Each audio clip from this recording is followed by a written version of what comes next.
Hi, we are at the final episode of the signature series Be Evil, where we form a safe space together of self expression and not conformity. Forget what and how everyone else thinks we should be. As long as we are safe and not causing harm to others, we have every right to shine as bright as we need to. And if this sounds like something that you would like to get into, great. If not, don't worry. You can come back in a couple weeks when I go back to our regular programming where we talk about crushes and read an excerpt of the Crush Chronicles, my memoir that I'm writing over on Patreon.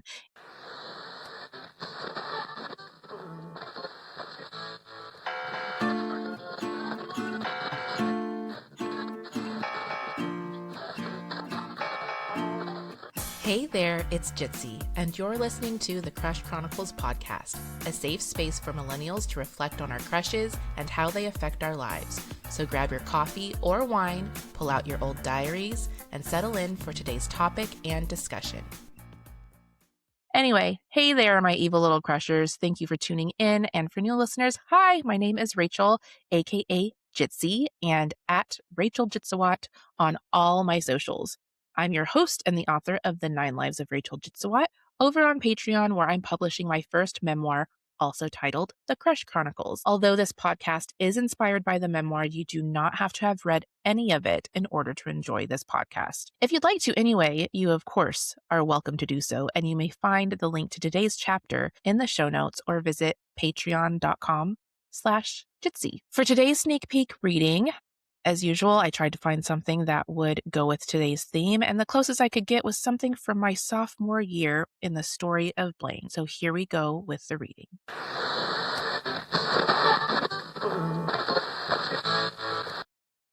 My ego was shutting down, reverting back into the defensive state that it took when I halted the prospect of going to that sophomore dance. I didn't explore these newly discovered feelings, but repressed them. Blaine would probably find Brenda more attractive anyway, I told myself as I prepared to go to sleep. Blaine was a guy, and no guy was capable of reciprocating my attraction. I knew because so many before had told me so. The next day, despite my hyper-awareness of his presence, the electrifying jolt I experienced every time he entered the room, and the compulsory need I felt to run my fingers over my hair and smooth my shirt while we conversed, I continued on as if nothing had changed, even though it had, for me.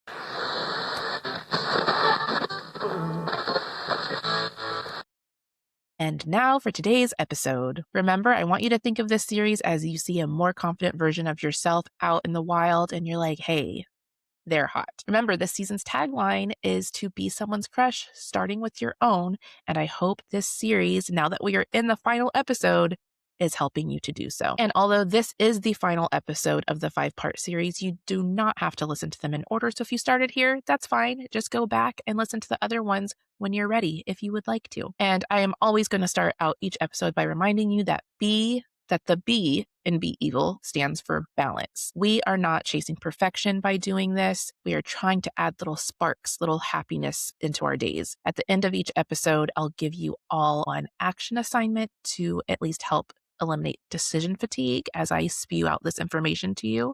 And you can try to implement it whenever you can. And I hope you do balance that action with a form of rest because you deserve it. All right. So the L in Be Evil stands for Be a Listener.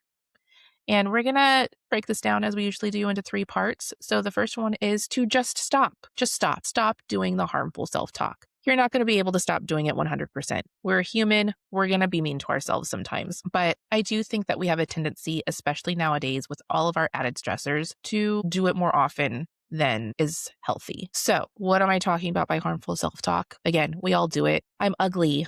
I'm fat. I need to lose weight. I'm so stupid. I'm so dumb. Why did I let that happen? Yada, yada, yada. There's millions of different ways that we can be mean to ourselves, right? So remember, and I know this is super cliche advice, but it's true. Would you say that to a loved one? Would you say that to your baby sister? Would you say that to your best friend? Would you say that to your mom?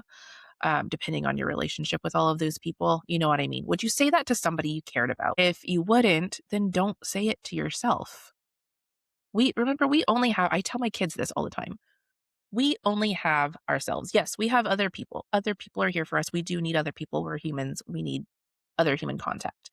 But when we are here alone, on our own, we are our own company, and we should not be mean to ourselves while we're there alone in our own company. We need to show ourselves love and appreciation. We need to be able to enjoy being with ourselves. If we're always mean to ourselves, we're not going to do that. It's not going to happen. So when you catch yourself in negative self-speak, ask yourself if you truly believe it. Is there evidence to back this up, or are you just being mean? And chances are you probably are just being mean. But if you actually do think that there is evidence to back up your claim, how can you present a solution to yourself in a kinder way? Because just telling yourself you're stupid, or just telling yourself you're fat, or whatever it is, that you can't do the presentation, or you're not going to fit in this dress, or whatever it is, it's not going to help. You can be kind to yourself and find a solution. But I can almost guarantee that most of the time, you're just being mean. I don't know why we do it. I'm not a doctor, psychologist, whatever. Honestly, I think it's probably just an easy way out, a way to avoid dealing with our problems. That's my personal opinion. But I know it's not nice. And we should really give ourselves the respect that we deserve. If we don't respect ourselves, we're setting an example for other people to not respect us either. Number 2, listen to your own voice. And this kind of goes back to what I was saying in a previous episode, where we kind of have to cut out the noise. There's so many opinions that can come at us. It's not even just television anymore. My fellow millennials, we just had TV, and our parents would even limit that TV time, but that would be really the only influence we would get. Maybe we would listen to the radio. Music was a little bit different, but for the most part, I feel like music was inspiring and not detrimental to our mental health. But now we get it constantly, and we get it everywhere. We get email marketing. If we watch TV anymore, mostly we watch streaming, but ads are everywhere. The social media, we get text messages, and then that's not even including just normal human interaction. So we get so much, but listen to your own voice. Is it mimicking things, these negative things that you're hearing? And is it really you? If it is, if you're being a little mean girl, convert your inner mean girl into your inner bestie. Instead of saying, I look like shit, you could switch it up and say, I totally slayed today. Now it's time for a candlelight bath. Because sometimes when you do a lot of hard work, you're going to see it. You're going to feel it. But it doesn't mean you have to be mean to yourself. So again, make sure that it's actually your voice that you're listening to.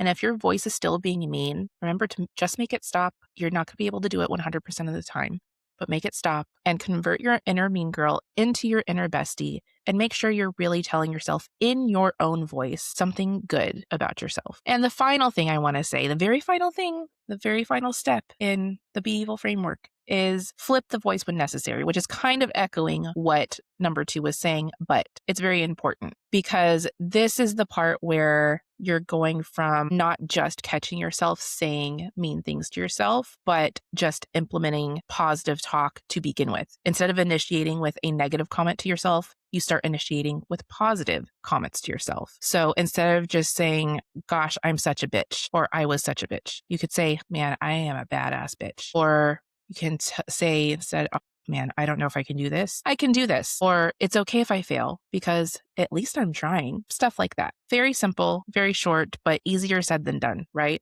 Think of these as kind of like, well, this might be a little bit of a, what do you call it? Cliche, overused buzzword, but turn them into positive affirmations. Make your own. Have your own little positive affirmation ritual or something. Just positive self-talk to yourself. Create your own mantra or your own phrase, something that you can tell yourself. If it's, I'm a badass bitch, go with that. There was actually a YouTube video that I watched from The Financial Diet where the host there, Chelsea, was doing a mini series called Just Getting Good. And she was interviewing women who were, I think, 40 and older. Maybe it was 50 and older. And one of those women said that she always goes into a crowded room saying, I am the baddest bitch in the room. And that's just how she kind of set her mark for how she remembered to be nice to herself and boost her confidence. And I thought that was just so great. I'm the baddest bitch in the room. I will link that episode in the show notes. Anyway, now it's time for just one thing. Each episode, I leave you with just one thing. And this is the last action assignment of the Be Evil framework. So I hope all of these action assignments have been quick and easy for you. And I hope that picking just one thing for you has helped eliminate your decision fatigue. So the final action assignment is when you catch yourself doing harmful self-talk, write it down, which I know seems counterintuitive, but hold on. Then write down how you're going to convert what that inner mean girl said into what your inner bestie would say. Do this as many times as necessary. You could start with just once a day, once a week, whatever is easiest for you. until you learn to lessen your self-talk, which will help you get into step 3, where you start talking more positively initially instead of more negatively. I'm not saying that you're going to make this go away 100%. Again, we're human, but I'm hoping that this will help you catch it most of the time, right? And that's it for this episode. That's it for this series. Before I give a little recap, I just want to remind you, if you'd like to dive a little bit deeper with a little guidance, be sure to sign up for my Patreon. It's free, where I will be sending out the show notes, and the past posts will be there too if you need to reference back to the old ones, to this episode, with a link to a downloadable PDF to help you get you out on your Be Evil journey. So, a quick recap going through this whole Be Evil series. 1, be entertained. Just like you would like to take your crush out, take yourself out on a date. Be engaged. Just like you are hyper aware of everything your crush does, likes, etc. Be engaged in your own interests. Be a VIP. Treat yourself like you would treat your crush. Actually, better than how you would treat your crush, because you're a VIP. Be investigatory. Just like you would want to get to know your crush better, get to know yourself better. Ask questions. I bet you're really cool to get to know. And finally, be a listener. You wouldn't let someone trash talk your crush, or if you did, you probably wouldn't be happy about it. So don't trash talk yourself. Listen to how you're talking to yourself and try to make it better. I hope this series has helped you learn to be your own crush, or at least kind of get you pointed in that direction. Feel free to reach out to me anytime with any questions. And until next time, be safe, be evil, and be you. Bye. So, what do you think? How do you feel? If you like this episode and would like to hear another, download the Alive podcast app, where you can find our archive of audio episodes and discover hundreds of shows featuring Black and diverse voices on the first Black and woman-owned network. If you upgrade to ad-free, please remember to select Rachel Jitsawat as your referring host. The Crush Chronicles podcast is produced by me, Rachel Jitsawat. The music is by Musictown, and the sound effects are by Pixabay. Thank you for listening, and until next time, remember to be somebody's crush, starting with your own.